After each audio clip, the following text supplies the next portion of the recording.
Ladies and gentlemen, good day and welcome to the Raymond Ltd earnings conference call hosted by Antique Stock Broking Limited. As a reminder, all participant lines will be in the listen-only mode, and there will be an opportunity for you to ask questions after the presentation concludes. Should you need assistance during the conference call, please signal an operator by pressing star then 0 on your touch-tone phone. Please note that this conference is being recorded. I now hand the conference over to Mr. Abhijit Kundu from Antique Stock Broking Limited. Thank you, and over to you, sir. Thanks, Vivian.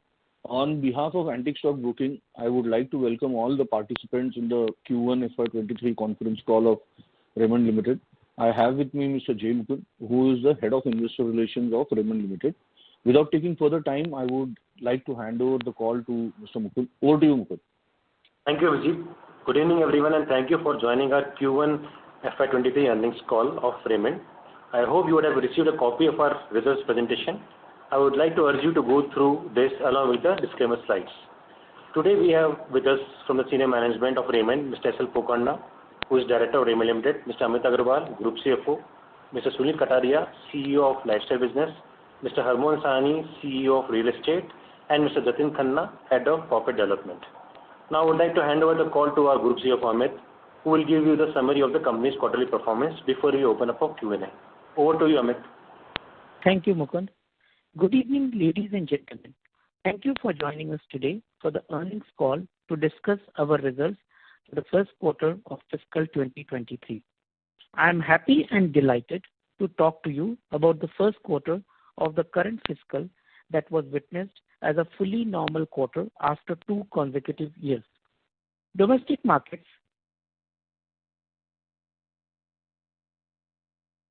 last fiscal.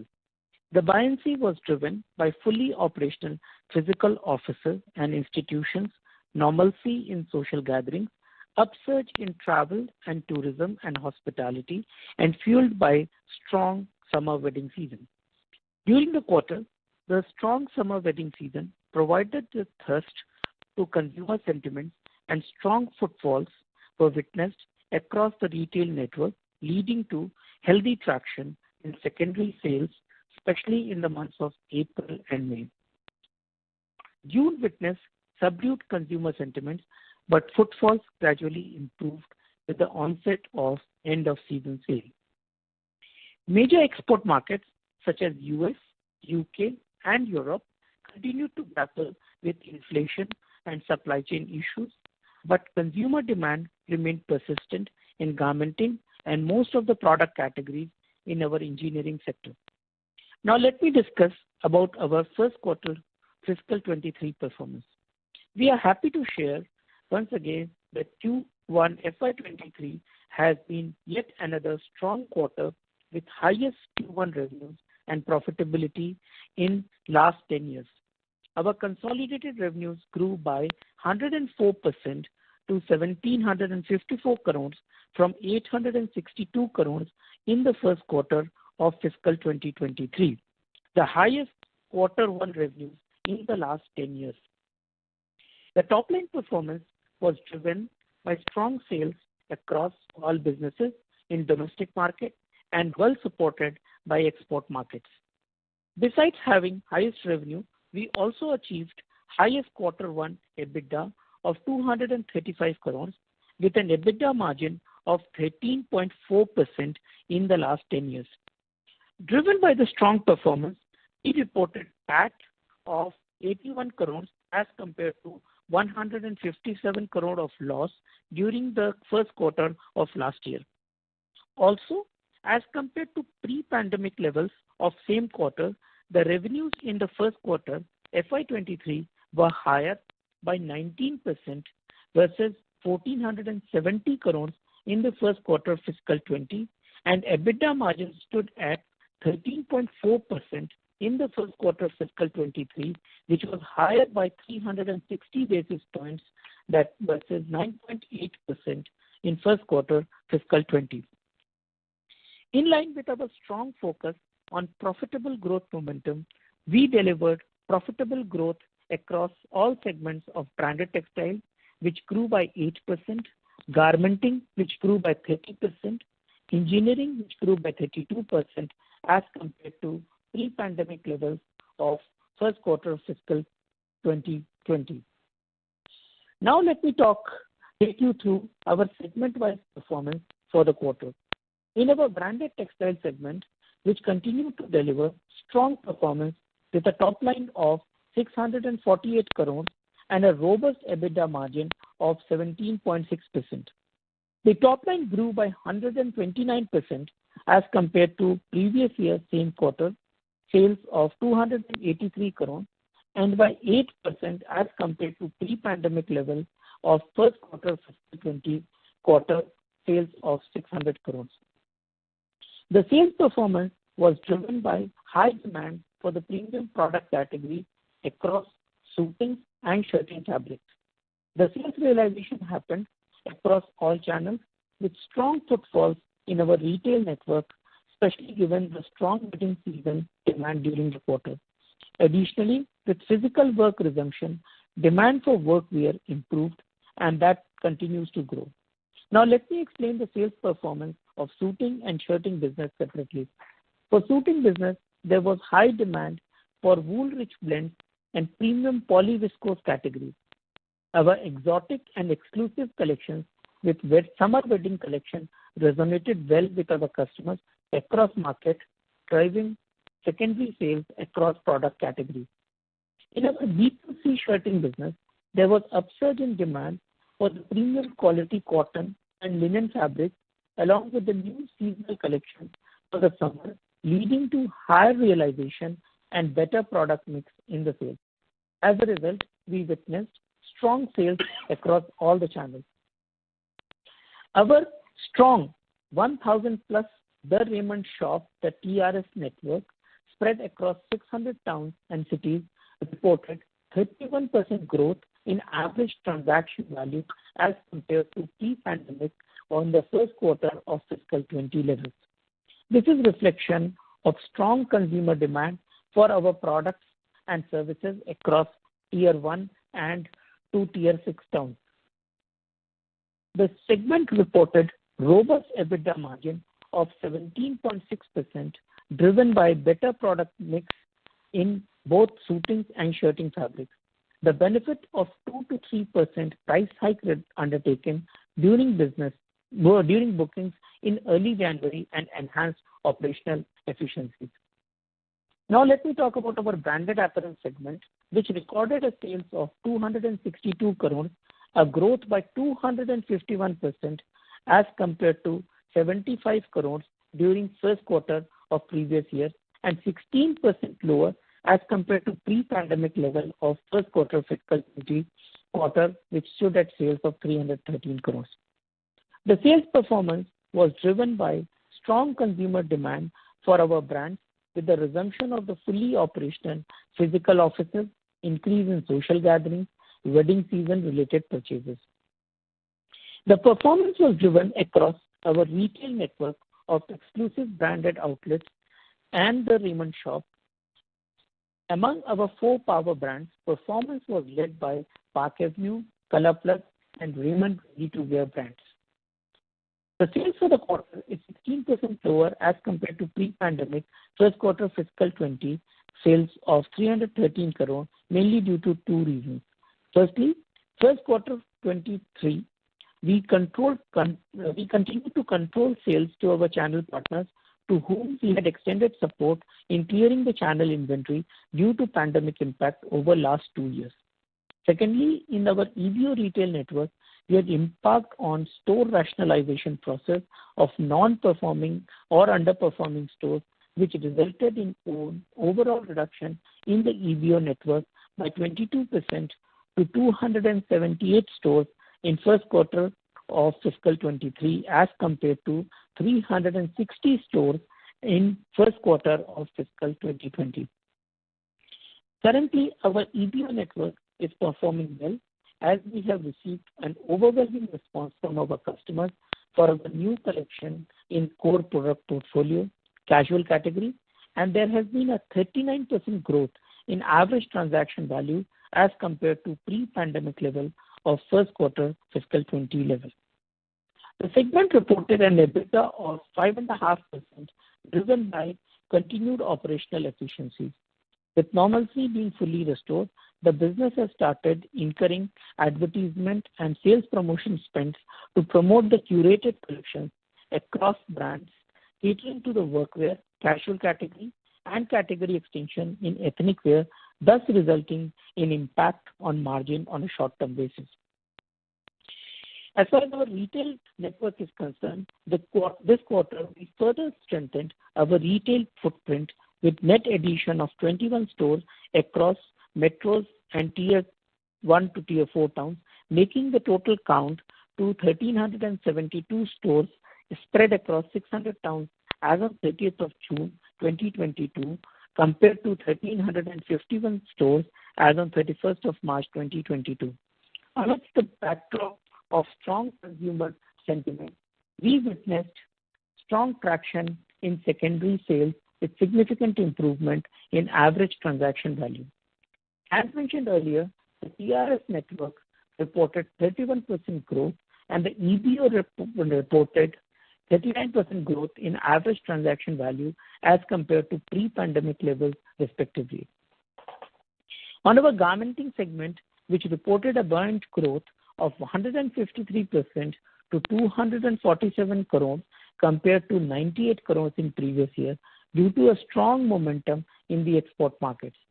High demand in bulk businesses and tailored clothing from our existing customers and new customer acquisitions in US and European markets have propelled retail sales. Additionally, the momentum in order book was maintained with continued China Plus One adoption by leading global brands and consolidation of vendors by some global brands and our elevation to critical supplier status. EBITDA for the quarter in the garmenting segment was 15 crores, while it improved from an EBITDA of 1 crore in the previous year. However, there was a continued impact of higher freight costs, and also to cater the higher demand, there has been an incremental cost of training of the workforce, and which was impacting the margin for the quarter. In terms of our high-value cotton shirting segment, where the sales grew by 68% to 170 crores compared to 101 crores in the previous year due to higher cotton fabric sales in the domestic market, a strong demand from our B2B customer continues. The segment reported improved EBITDA margin of 9.7% for the quarter as compared to 6.2% in the previous year, mainly due to higher realization and better product mix. Now let me talk about the performance of the engineering business, which was consolidated under JK Files and Engineering Limited in the quarter 3 of last year on an aggregate basis. The sales grew by 17% to 209 crores as compared to 180 crores in the previous year. Sales growth was mainly driven by strong growth in domestic market across categories and well supported in export markets of Europe and Asia, with growth in ring gears, drills and bearing categories. On an aggregate basis, the business reported lower EBITDA margin of 12.8% as compared to 13.1% in the previous year. The margin was lower mainly due to increase in the steel prices and freight costs, which was partly offset by higher productivity and efficiency. Steel prices have been an inflationary trend, and we have been able to mitigate to a large extent the impact by strategic buying in the quarter 4 to cater to the first quarter demand. Also, as stated, we have the ability to pass on the same even though with a small time lag. Let me talk about now the real estate segment, where the sales grew by 120% to 286 crores from 130 crores in the previous year. There has been a sustained momentum in demand and in the overall real estate sector, with key demand generators being affordability and rising income levels. The EBITDA margin stood at 27.5% as compared to 29% in the previous year. Our real estate business witnessed growth due to higher number of bookings in both the projects. Our first 10x reality project, received 157 bookings in the current quarter, higher than 146 bookings received in the preceding quarter, that is the fourth quarter of fiscal 2022, resulting in a sale of total of 2,066 units booked as on 30th of June 2022, which accounts for about 80% of the total inventory launched, and with a booking value of 2,062 crores.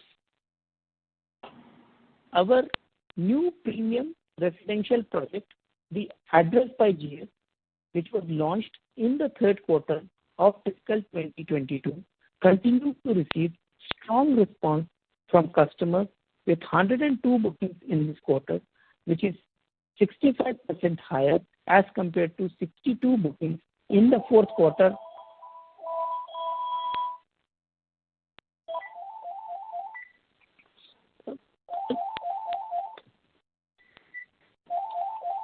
as compared to 62 bookings in the fourth quarter 2022. The total booking made for the project accounts for 281 units, which is 68% of the total inventory launched, with a booking value of 670 crores.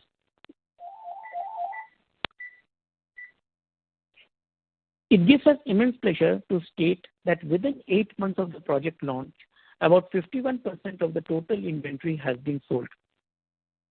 On the construction front, fast-paced construction activity continued in all 10 towers of the 10X Habitat project. On the next project, which is the Address by GS project, as well, the construction activity has started. Now, let me give you the details about the construction activity.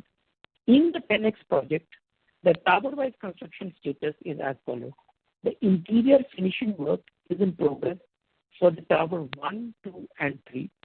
In tower 4, it is above terrace works. Exterior and interior work is in progress. 40th slab work is in progress for tower 5 and 7, and 42nd slab work is in progress for tower 6, and 35th slab work in progress for tower 8. And for tower 9 and 10, 4th slab work is in progress. As far as our second project, the Address by GS, is concerned, the ground floor slab has been completed for tower A and PCC, and B2 slab work is in progress for tower B. As the revenue is recognized on percentage completion method from fourth quarter last year, we have started recognition of revenue on the premium project, the Address by GS. The revenue contribution from this project is approximately 65 crores during this quarter. Recently, a definitive joint development agreement, JDA, has been signed for a premium residential project at a prime location in Bandra. The revenue potential is estimated to be in excess of 2,000 crores over the project period. The expansion is in line with the overall real estate business strategy to expand in the MMR region. Now let me discuss on the operating cost, working capital, and cash flows. Our operating cost stood at 514 crores in first quarter fiscal 23, which was higher by 49% as compared to previous year level of 346 crores, while our revenue increased by 104% from 862 crores in first quarter fiscal 22 to 1,754 crores in first quarter fiscal 23. As compared with pre-pandemic levels of first quarter fiscal 20, the OPEX cost was marginally higher by 4% as compared to 494 crores, while the revenues were higher by 19% from 1,470 crores in first quarter fiscal 20. Here we would like to highlight that through the cost optimization initiatives undertaken during last 2 years, we have been able to reset the cost level to a much lower base, and currently the increase in the cost is mainly on account of inflation, which is trending on the lower cost base. Also, in the current quarter, there has been an impact of increase in the wage cost in one of our suiting manufacturing facilities, which happens once in 4 years.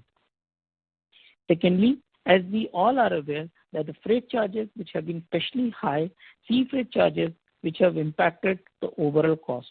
About 20% of our revenues is from export, mainly contributed from garmenting business, where we export to US, Europe, and Japan markets, and from our engineering business, where we export to more than 65 countries in North and South America, Europe, Africa, Middle East, and Asian regions. Also during the quarter, we have incurred higher A&SP, advertising and sales and promotion spend in our B2C businesses of branded textile and branded apparel to address the strong wedding season, and also in the real estate business, the strong booking numbers were achieved in both the projects. Overall, our variable costs have been in line with the overall increase in the revenues. Now let me talk about the working capital. Our continued focus on efficient working capital management as compared to March 22 on a quarter-on-quarter basis, the net working capital has increased by 321 crores to 1,323 crores in June 2022 versus 1,002 crores in March 2022. The increase in net working capital is mainly on account of Q1 witnessing temporarily high inventory on account of higher production to address the upcoming festival and wedding season in the coming quarters in our B2C businesses in the domestic market as well as export market for garmenting business. Certain wage increases which have been negotiated and provided for in Q4 of last year has been paid to the employees of the company. Furthermore, in our real estate business, due to construction activities, there's also an increase in inventory as recognition in income statement is based on percentage of completion method. Also, due to temporary timing difference in between demand notice raised and revenue recognition, contractual assets or contractual liabilities get created, and hence to that extent, there's movement in net working capital in our real estate business. However, in the receivables, there has been a continuous focus on collection, and which we have been able to further reduce receivable in 30th June 2022 compared to 31st of March 2022.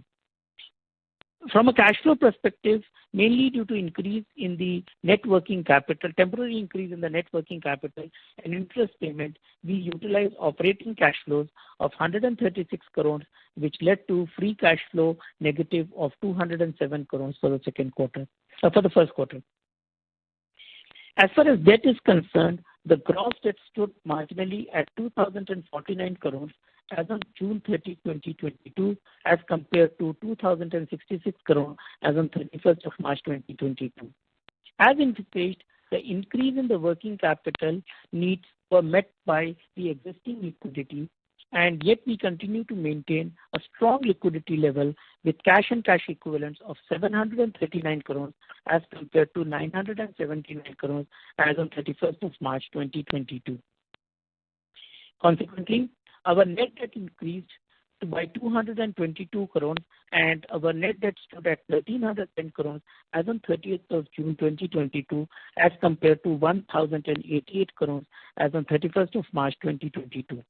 However, we will continue our debt reduction plans, and the current net debt is expected to be reduced during the current financial year as the working capital cycle starts to liquidate and generate cash.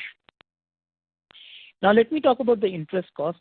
In the first quarter, fiscal 23, the interest cost stood at 59 crores, which is higher marginally by 4 crores on a year-on-year basis as compared to 55 crores in first quarter fiscal 2022.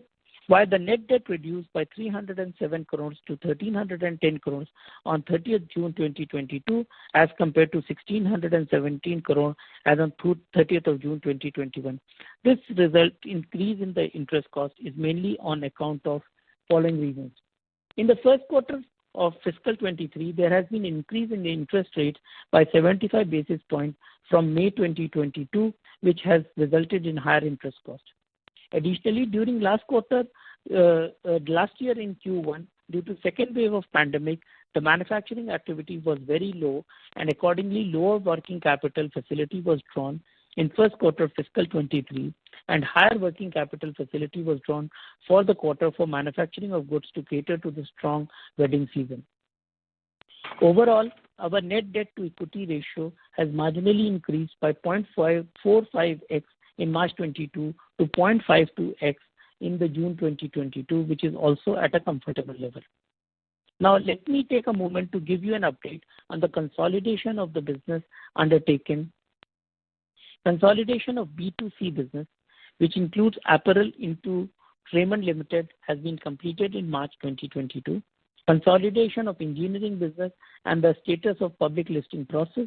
The consolidation of engineering business has been done and is in line with our stated strategy to monetize the business and deleverage at consolidated level.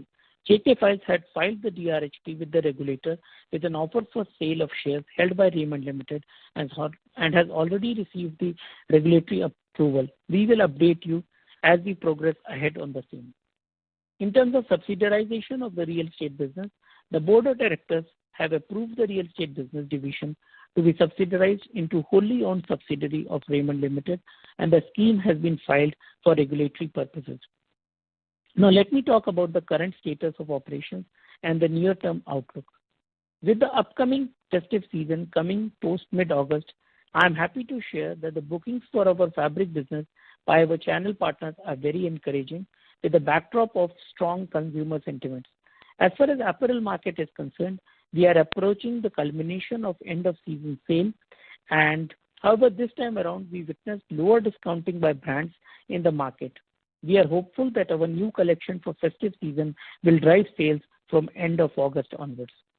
In the garmenting segment, export levers continues to be China plus one strategy and the global industry, retail industry undergoing a consolidation phase. We have order book in place for the next 2 quarters.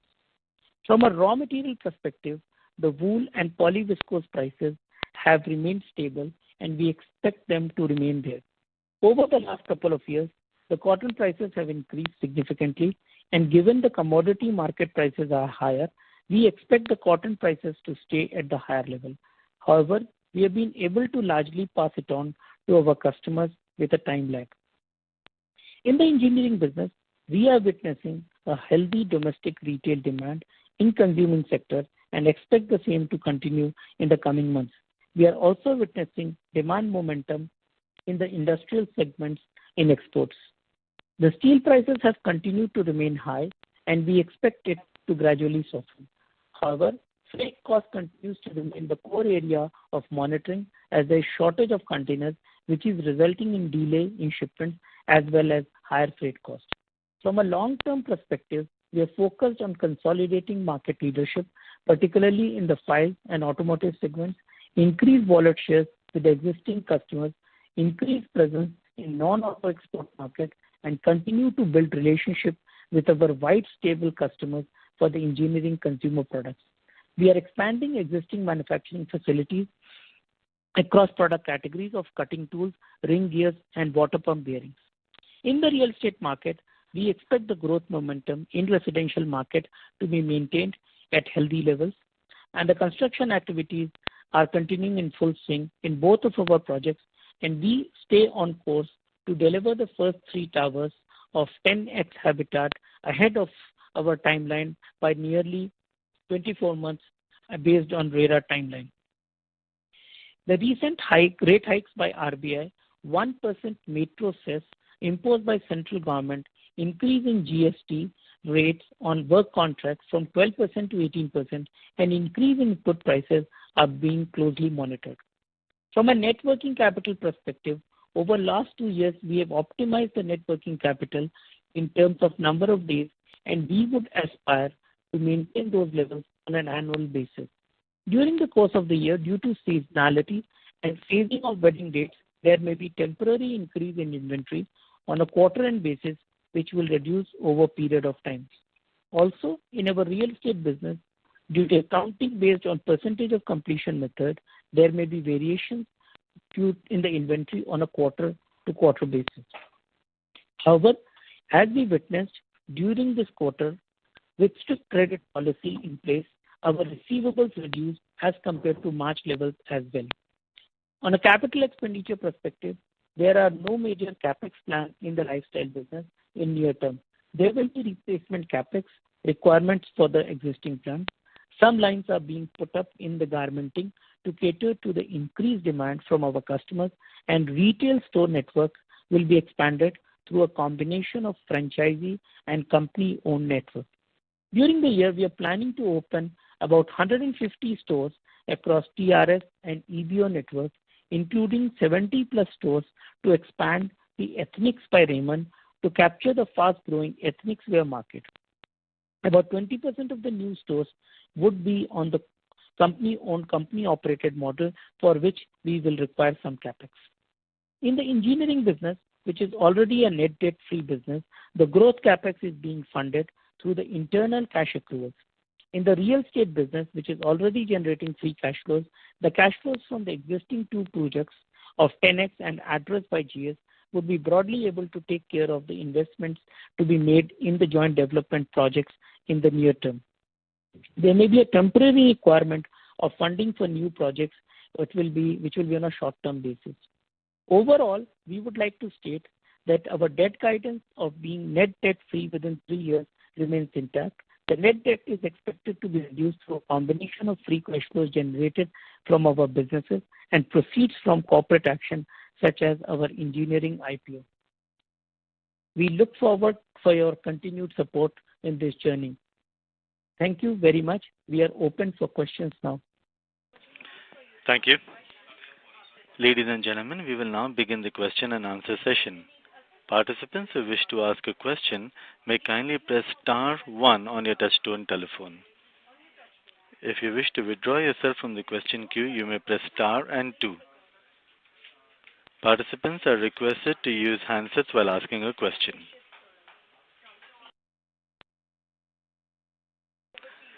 Ladies and gentlemen, we will wait for a moment while the question queue assembles.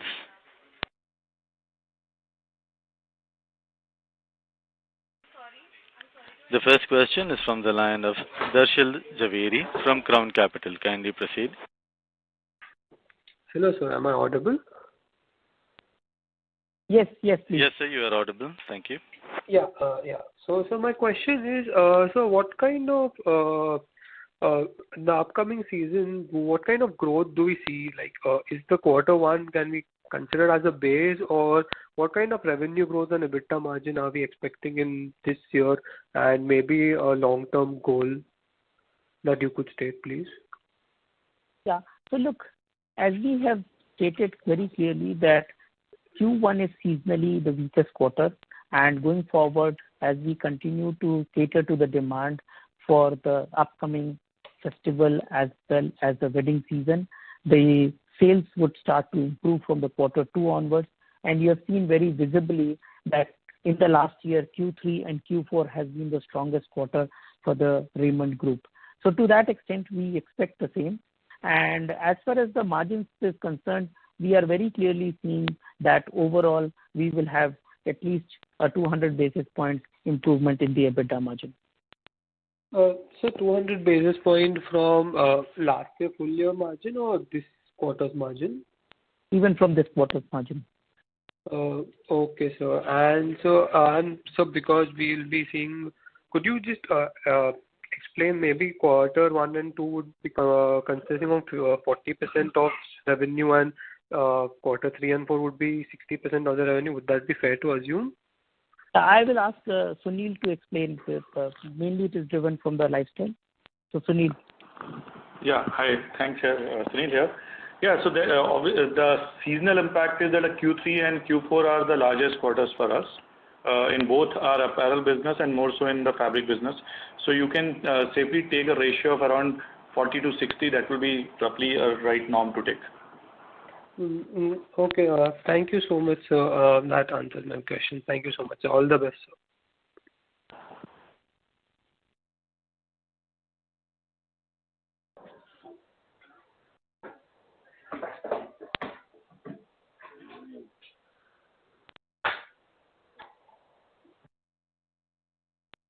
Mr. Darshil, hello? Hello? Any further questions, sir? No, sir. Thank you. That answers all my questions. Thank you so much. Participants who wish to ask a question, kindly press *1. The next question is from the line of Nikhil Jain from Galaxy International. Kindly proceed. Yeah, thank you for the opportunity. Just a couple of questions. So, sir, congrats on a good set of numbers. If you look at it quarter on quarter, obviously the numbers are very strong. But when I look at it on a quarter-on-quarter basis, let's say as compared to March 2022 to now. So I think except the reality, all the divisions have shown compression in the gross margins, and the performance has obviously come down. So is there any seasonality that is involved in all of these businesses? So that if you can just throw some light on that. Thank you. Yeah, sure. It is a seasonality. We have always mentioned that Q1 for our lifestyle business is seasonally the lowest quarter. And in terms of explaining the detail, Sunil, why don't you give the color on the fabrics and apparel business? Yeah, okay, I'll take it. See, normally the way the seasonality pans out for us is that the wedding season normally is between March to May. Now, these are the 2.5, 3 months where you see a lot of weddings happen in the country. Now, the way fabric business operates for us is a multi-layered channel business, which is split between wholesales going down to further smaller MBOs. So they end up doing bookings for the wedding season 3 months in advance. And hence, you would always see in our business that if the season is March, April, May, the booking of that would happen somewhere between February, March, and April, and which will reflect in our primary sales. And the actual consumer offtakes would start panning out closer to the dates of the wedding. Hence, there is always a changeover in primaries between Q4 and Q1 for us. And that's the seasonality skew that you see. Okay. And even in the tools business, I think the numbers were sequentially quite down. So that would be depending on the industrial demand, right? So, or was it impacted by the commodity prices? Let's say. Yeah. I think it is a fact that the commodity price increase which has happened, and all of us know that between March, April, the steel prices shot up practically in a week, almost 8,000 to 10,000 rupees a ton. And since we are a buyer of steel and most of us is a steel processing business, you need to absorb that. And over time, we have been able successfully to pass on. So there is always a time lag, but over time we recover. And you know very well that the steel prices over the period have almost doubled, and we have also been able to pass on the price increases.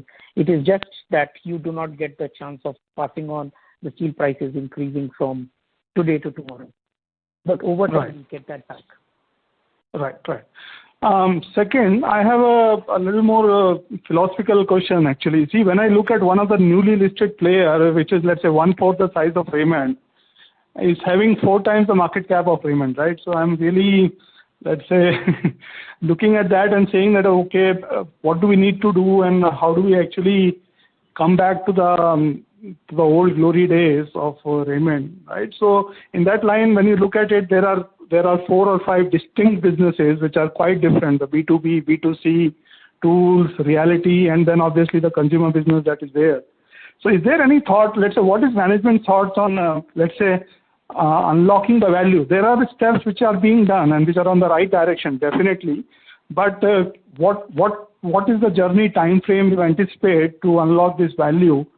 Because we are such a big company and such strong company, but somehow we don't get that kind of valuation, and especially when you look and compare with some newly listed small companies, right?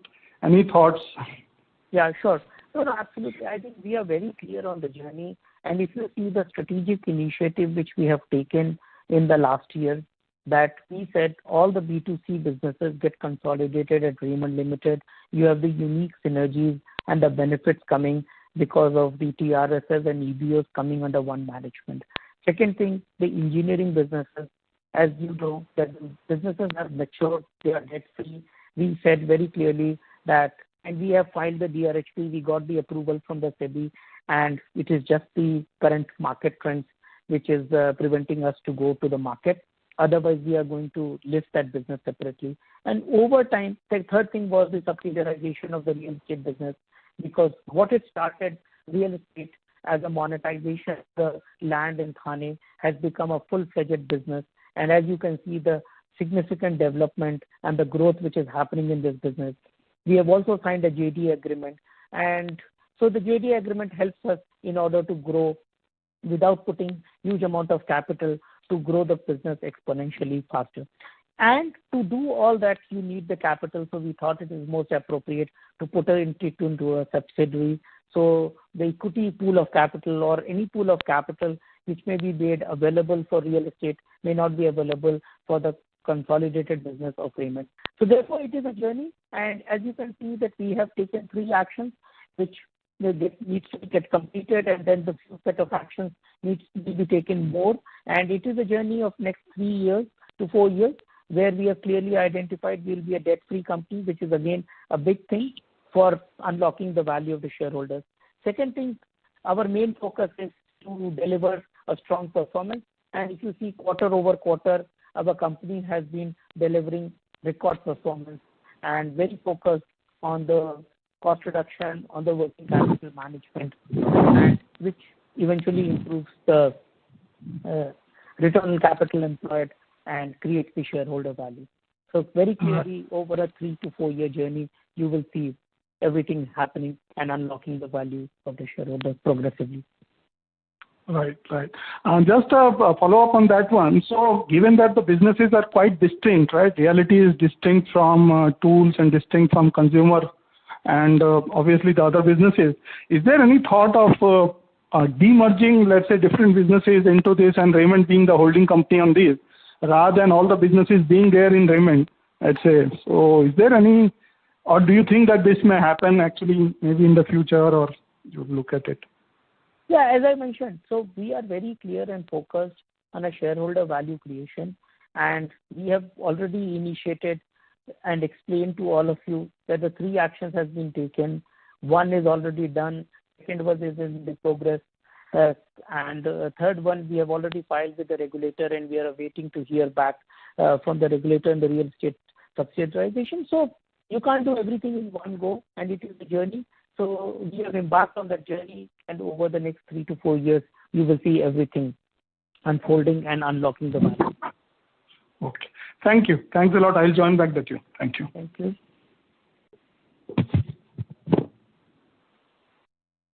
Thank you. Participants, if you wish to ask a question, please press star 1. The next question is from the line of Abhishek Jain from Arihant. Kindly proceed. Thank you for taking my question. I have 2 questions. First, on the garmenting side, on the exports, largely on the B2B side, or maybe on Ethiopia side, are you seeing any slowdown at this point of time? Because we've been talking to US retailers or UK retailers. They are talking about slowdown there right now. So if you can throw some light on the same. Okay. Would you like to ask your 2 questions and then we respond, or how do you want to? Okay. The second question is largely on the textile side of the business right now. Especially on the retail side, you have said there has been some hike on the, especially on the raw material side, especially in the March month. What percentage of hike you have passed on? And if you see going forward, if you have passed on a certain hike, if you feel like even at any point of time, if it's you are facing raw material prices turning into our favor, so how exactly it works out? Like the prices remain same, or how do you pass back some of the hike to the customer? Yeah. Sunil, would you like to take that? Yeah, okay, I'll take the second question first. So, as you already mentioned, that we had seen a large jump in cotton prices happened over the last 1 year, and we had passed that on to consumers in proportionate number so that we have absorbed and made sure that it doesn't impact our gross margins. In case of wool as a commodity, which impacts our textile business, the prices have been pretty stable over the last 1 year. So there the hike has not been so significant, and we have taken care of that. Broadly around 1 to 2% hike will happen that we passed on. Now your question is, if the prices cool off over a period of time, then what do we do?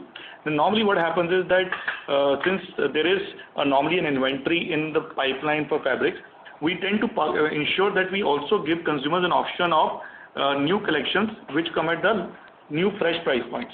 So then the consumer gets a pretty much a big large portfolio of choices of different price points which are available at that time at all kinds of multiple price points, and then that takes care of our competitive position also in the market. Regarding your first question on the garmenting, while there are reports obviously of some kind of possible impact of the Ukraine war and the global inflation which may be impacting the international markets, we are very happy to share that given that we are very strategically placed on this China Plus One strategy, and we have an end-to-end vertical integration right from garmenting, from fabric to garmenting capabilities. That's a very large strategic advantage for us, and we are seeing a huge benefits coming out of this despite this possible larger global phenomena. And actually our order books, contrary to what you are hearing, are pretty much full for the next couple of quarters. So we think in this tough situation also our strategic competitive advantage will play into our favor. Okay. And on the can I ask one more question, please? Please go ahead. Okay. So what about the cotton prices? How the cotton prices are moving in this quarter right now, and how the July, and what is your experience for July? Because there has been a decline in the cotton prices right now. Yeah, so see, the cotton prices, which was hovering around 32,000, had moved up to 97,000 rupees. Now, what has cooled off, it has come down to 78,000. So still, it continues to be at a phenomenally higher level compared to the past trend. So to that extent, the prices are high. But I think, as Sunil mentioned, in our shirting fabric, because the cotton consumption, what you do is around 200 to 220 grams per meter. So even if it doubles the price of the raw cotton, our impact is only to the tune of 20-25%. And our price increases have been far in excess. And consistently, we have been taking the price increases. And so to that extent, we are not really seeing any impact of the margin. Second thing, we also need to note that in a B2C business, you are selling a branded product. So therefore, you are not going to come back and start reducing your prices once the commodity starts to taper off. So that margin, we are going to keep it in our company. Okay, last question. How's the consumer sentiment for the month of July and August, especially on the ethnic and garmenting side? Sunil? Yeah. Ethnic when you say garmenting, you're talking about domestic or branded apparel? Branded apparel. Okay, branded apparel. Yeah. So in fact, I would say the way sentiment was, we saw very strong footfalls happening across our businesses in April and May, and was also mentioned in the copy which Amit has just read out. There was some cooling off which we saw, which was across the industry in June, but right from the time the EOSS has started, we are seeing also footfalls which have started coming back, and the consumer sentiment is clearly improving, especially given that the festival season is beginning. So I think this last week itself we are starting to see very positive moment heading into a festival beginning through Raksha Bandhan. Similarly, what we are seeing in eastern markets with the onset of maybe pre-Durga Puja season, that also is looking positive. One point which I want to make is that one phenomena which is likely to happen this year is that maybe after 2 years, this will be a first full-fledged festival season which will be completely with full freedom, which consumers in India can celebrate this time in terms of movement across homes, etc. So I believe that is going to be a very strong positive lever for us. Okay. I have 3 more questions. If it's no, I'll get back into the queue, please. Thank you. Thank you. Participants who wish to ask a question, kindly press star 1.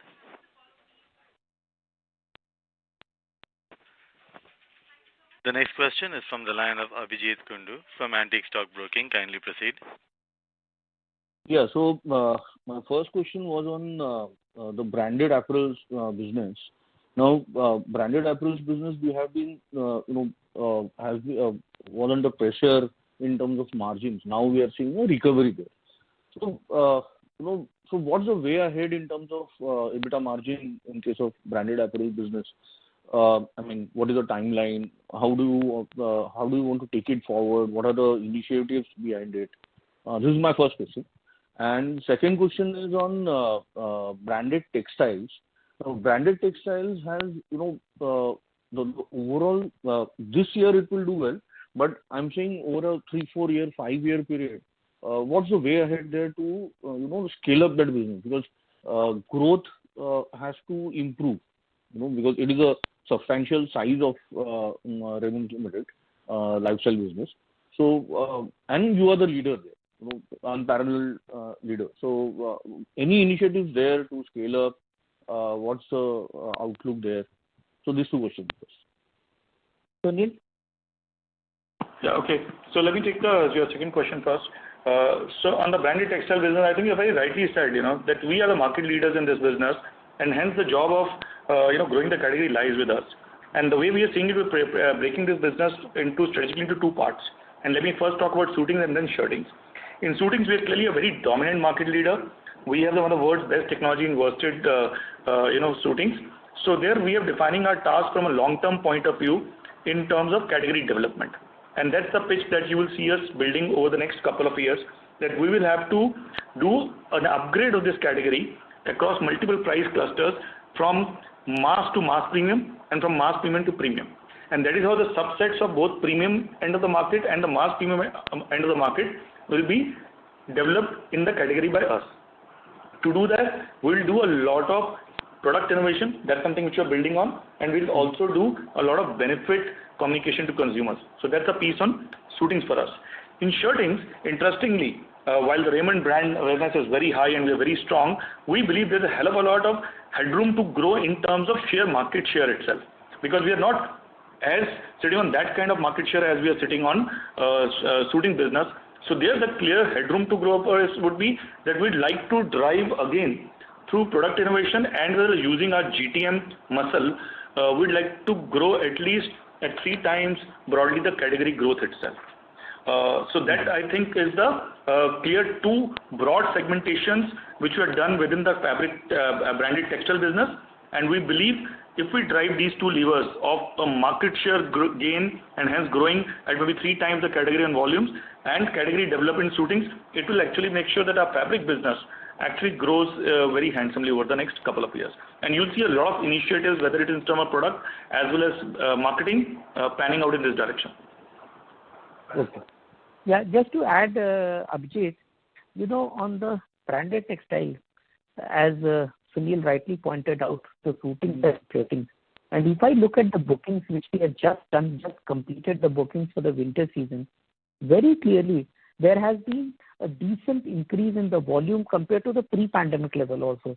So people have realized the value of the fabric which they can get it stitched. And even in that, if you see the improvement in the mix, which is trending towards more the wool fabrics and a high premium polyviscose fabric. So the trend is shifting towards a premium fabric. And as far as shirting is concerned, if you look at the kind of linen and the cotton which people want to wear and go out, is unbelievable. And over the last 4 or 5 years, once we have put up the manufacturing facility between Kolhapur and Amravati, we have seen that we could build a 20 million meters of just the shirting OTC fabric business. So I think there is a huge opportunity in that. Second, on your question about the branded apparel, very clearly, you see, we have delivered that in a Q4 numbers and a Q3, we can achieve a double-digit EBITDA margin on the branded apparel. Obviously, in this quarter, we have spent a little bit more money in order to prepare ourselves for the ensuing winter and the wedding as well as the festival season.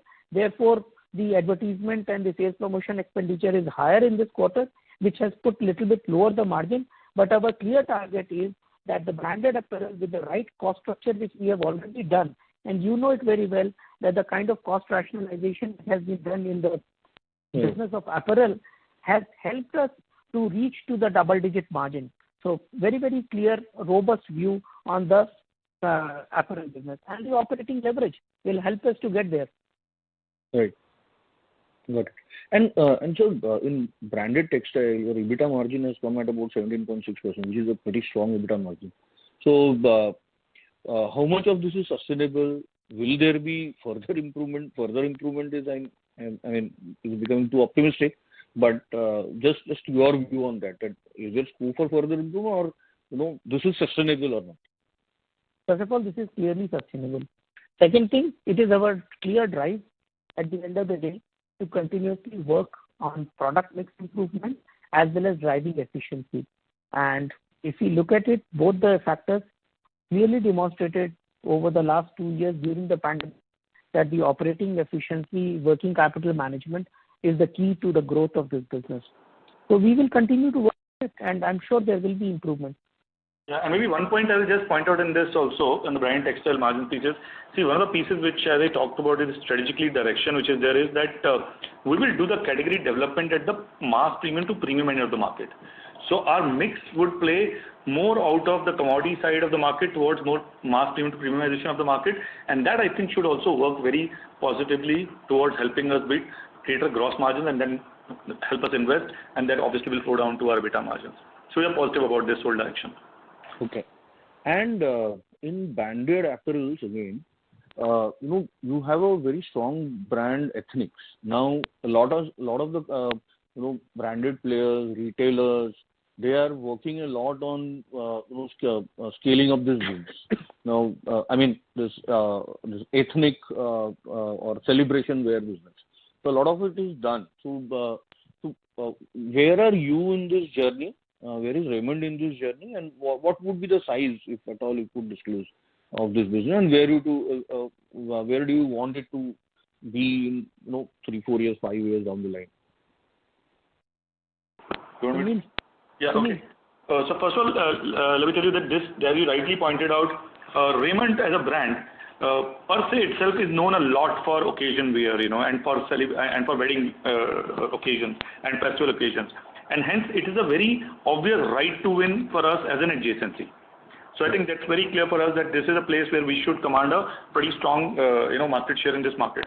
Second piece which is working favorable in this market is market per se is growing. While we won't have an exact figure at this stage, but one thing which is happening is ethnic wear is not only about weddings, but it is also about people using more and more ethnic wear during festivals. Now what we are doing this year is what we are doing is we are talking of opening this year roughly around, we want to end the year by around 110 to 120 stores overall. And that's the footprint we want to sign off in this year itself, and the work is in full swing in terms of starting from last quarter itself, coming into this quarter, and as we head into wedding season, we would like to have a footprint of 100 plus, maybe 120 odd stores happening across. And if some of you are in Delhi, you should definitely visit some of our flagship stores which have opened in Karol Bagh and in Chandigarh, and we are seeing very positive early response. That's one. Second piece is our ambition on this business is that we should actually take it to 4 times in the next 3 years. Because this market has that potential, Raymond has a right to win, and that is the 2 things that we are focusing on. We are right now looking at scaling up stores, and you will see a lot of marketing investments which will also go behind Ethnics by Raymond over the next couple of quarters. The question is, this is a game which will be an investment game which will keep on doing over the years, and we clearly believe we have a right to win in this. Good. And last question from my side. In the real estate business, there could be some timing difference and hence the margin contraction. There has been a EBITDA margin contraction from 29% to 27.5%. So, what's the reason for that?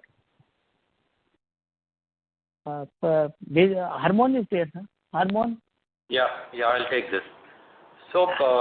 So there have been some cost pressures, as you know, because of the commodity price increase and also recently the GST increase which has happened.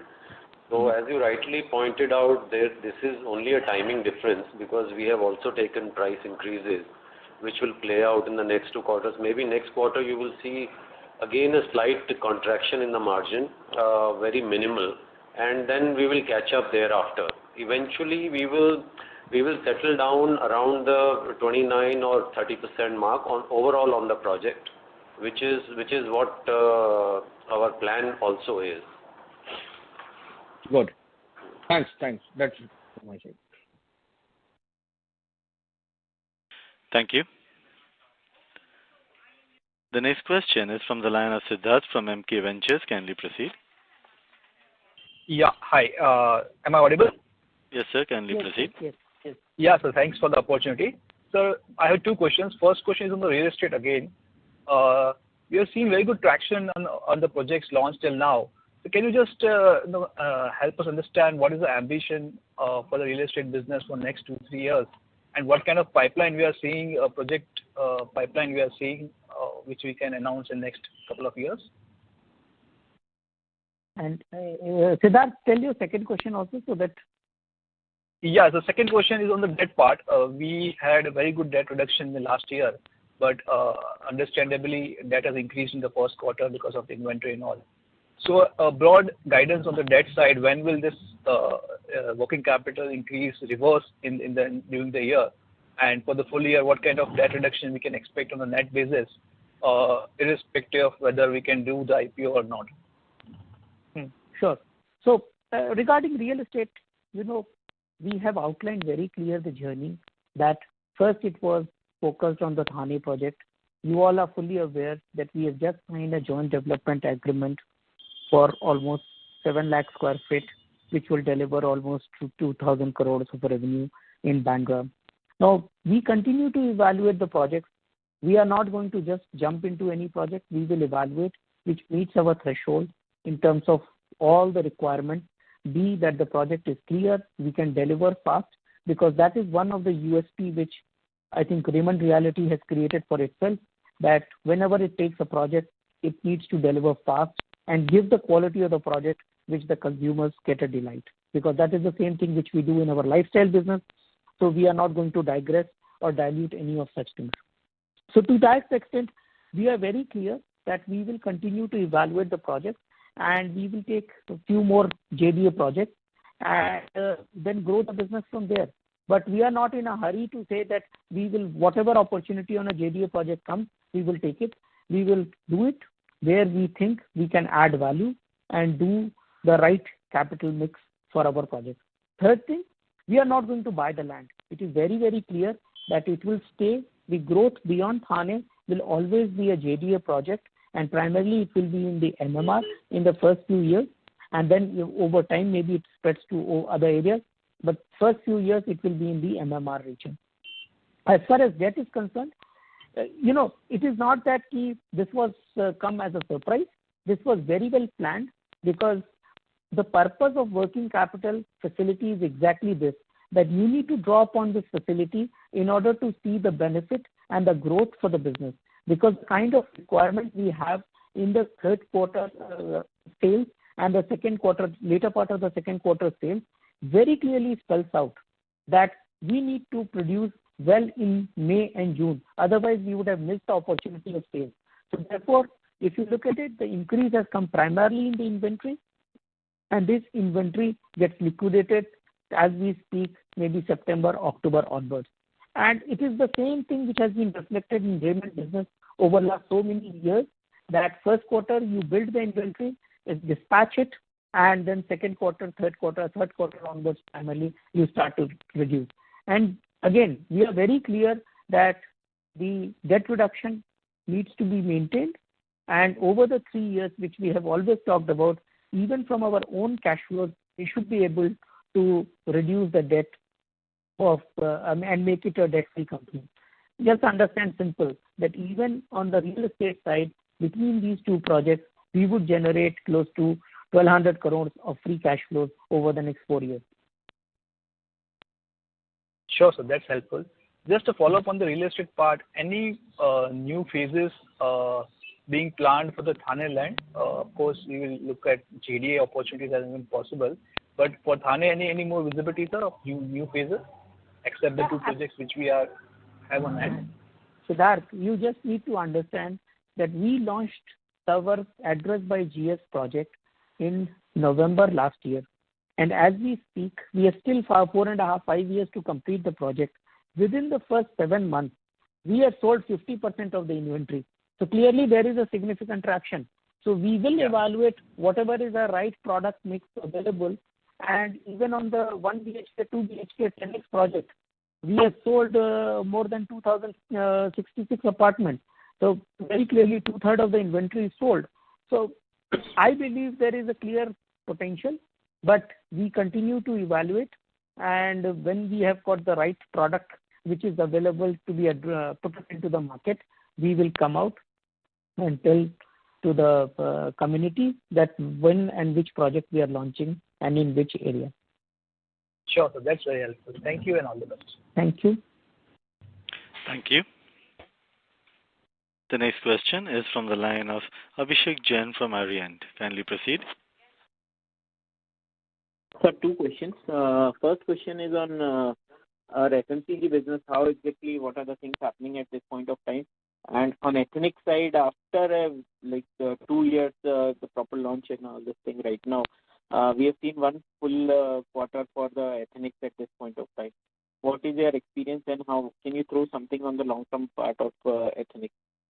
Yeah, first let me talk through the FMCG and then I'll hand it over to Sunil for the latter part. Okay, so on FMCG, we have always maintained that FMCG is a very attractive business for us. The kind of brands between Park Avenue, KS, Kama Sutra is very, very formidable brands, which has its own pull factor in the marketplace, where we are very well represented with over 650,000 point of sale. So to that extent, we know there is a good product, good reach, and we are building upon these two things and going to scale up. We have seen a growth, revenue in growth opportunity in the first quarter, and we are quite satisfied with that. And that has already helped us to improve the EBITDA margin of that business. So very clearly we see that business to grow, and we continue to evaluate the opportunities. If you are hinting about the news items industry, so we continue to evaluate opportunities and offers, and if something is absolutely appropriate and suitable, if we think is appropriate, then the board may decide, and accordingly it will be informed to everyone. And as far as the ethnics is concerned, I will ask. Hello. Yes. Yeah, am I audible? Yes, yeah, yes, okay. yes. Okay, so I think on the ethnics piece, I think it's we are coming back out of a pandemic phase, and this really AMG was the first quarter when we were just scaling up our ethnics. So I think it's early stages for us, but I can tell you what exactly has happened, which is pretty positive for us. Is I think our design teams have come across and built a very distinct design language for Ethnics by Raymond brand, and that is very distinctly placed from all other players in the market. So that is something which is obviously the starting point of our ethnic range, which that you have the product portfolio which is unique, distinct, and very well liked by consumers. So that I think has happened very well for us. Secondly, I think the way we are pricing ethnics, we are launching some very premium style design language products at a very mass premium pricing, so that it can be affordable by consumers across parts of the country. So I think that's a very second distinct proposition that we are putting on the table, that we will have very high value added designs, but we are not going to go super premium on pricing. So that's the second piece which has happened, which has got liked. When we have rolled out this collection to our partners during our trade shows here, we have got a very positive feedback. In terms of stores, we have started scaling it from June. Already in the last 1 month, we have scaled up around 6 more stores. And in this quarter, you will see another acceleration in terms of a store, which as per Amit mentioned, we are looking at around maybe adding between June to December itself, we'll add up maybe another 70 odd, June to March, 70 odd stores. So that's the next phase.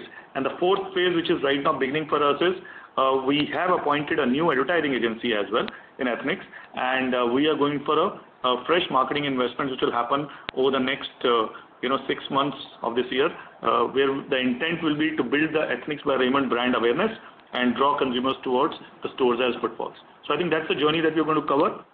We just begun this up, and we very clearly believe that these are the factors which will give us a right to win.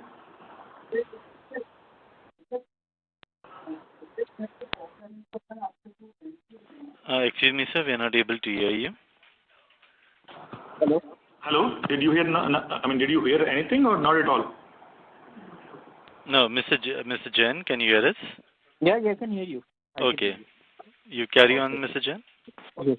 No, that's it from my side. That's it. Thank you. Thank you. Ladies and gentlemen, as there are no further questions, I would now like to hand the conference over to the management for closing comments. Thank you very much for taking the interest in Raymond Limited, and we look forward to talking to you in the next quarter. Thank you. On behalf of Antique Stock Broking Limited, that concludes this conference. Thank you for joining us. You may now disconnect your lines.